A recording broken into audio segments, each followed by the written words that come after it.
trouble is Yeah. that this is the one industry where people will go into a deal without having any clue how to operate their business. That's where people run into a problem. Yeah, and that's what we're really trying to get you guys to not do. You want to learn your business. It's so important, for your success. Because again, the more of your career that you outsource to other people and just trust them to manage, the more money that you're going to be putting out. And listen, if you make millions of dollars from your career and you have a staff that you pay $400,000 or $500,000 a year, well, that's fine, But if, as long as you're making money doing that, but like, if you are hiring somebody to not to manage your career, but create it on your behalf, which is what I think most people view record labels as. They're going to create your career and manage everything for you. Well, if you're hiring someone to do, like TJ said earlier, like, they are going to be entitled to the lion's share of your profits because they're going to be communicating with your audience. They're going to be making all your marketing plans. They're going to be rolling out your touring schedule. They're going to be doing, if you're hiring someone to do all that work, yeah, they deserve to make 80% of your deals, if not more, because, at the end of the day, they're putting in all the work. All you're doing is writing music. And I'm not trying to diminish that because I think writing music is really difficult. But again, there's an infinite amount of music out there and more music being created every day. So record labels can find music. They can find talented there are artists. systems in place for a songwriter to get their share, and that's what they've decided their share is. But that's where your kind of contribution would end. Right. That's why it's the more of your business that you manage and know how to do, the more value you bring to the table, the more you can negotiate. Also, again, it lets you know what it actually what all the work that actually entails to manage your career and what it's worth. Like, if I said to you that it would cost you X amount of money to I'll charge you $100,000 to record your next album. And you're like, what? I just recorded that for 10 and I liked it. Well, you have the experience of knowing that I was just trying to overcharge what you were doing because I thought that maybe you didn't know what you were doing. Same premise with a marketing plan or a PR plan or, anything else. If you don't go through that process first and understand what is actually involved and how much the costs and all the things that are involved with it, you're never going to understand whether you're signing a good or a bad deal. When it comes to working with people in the industry. That's why it's so important for you at least to do a little bit of work on your own and understand what's involved. Because again, it's all about how you represent yourself and how you protect yourself is through knowledge and experience. And trying to just race to stardom isn't going to give you that knowledge. It's not going to give you that experience. And the faster that you accelerate through your career, the more at risk you are. That's why you see so many stories of someone that was an overnight success. And then, the next, in a year, you never hear from them again.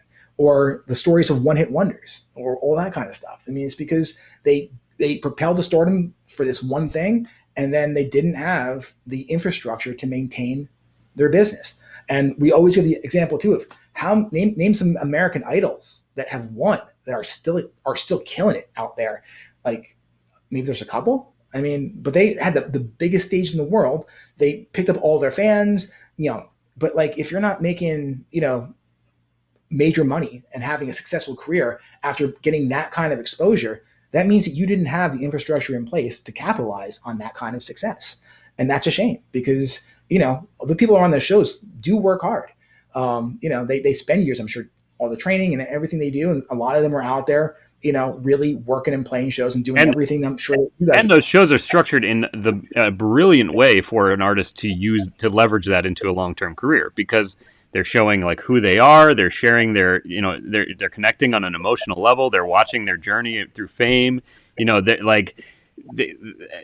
already up and they have network television telling you to buy this song right now.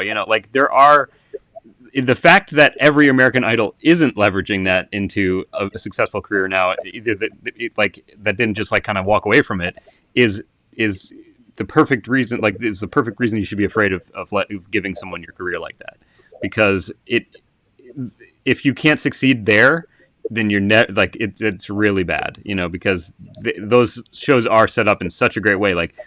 Every artist should be kind of trying to connect with their audience in the same way, sharing their story, explaining, where they came from. And those are brilliant ways to sell an artist. And it's an example of what's Greg's saying is like if you can't succeed under the perfect conditions like that, then you're in a lot of trouble.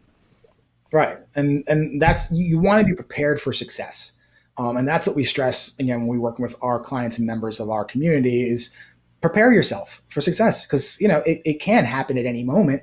But if you're not prepared to capitalize on it and make the most out of it, that's an opportunity that's going to pass you by, and that's a shame because you are probably a good musician. You probably can do this full time, but if you don't take the time to learn basic things like organizing yourself and keeping a calendar and setting up your customer funnel so you can grow your audience and developing a brand and all that kind of stuff, like then when someone actually says, hey, I love your album, I want to write an article on it, can you send me the link to your electronic press kit, and you're like, oh, I don't have one of those. Well, that's a missed opportunity. And even if you can put it together really quick for them, you're going to give the impression that you're not at that level of your career yet. So you want to be prepared as much as you possibly can.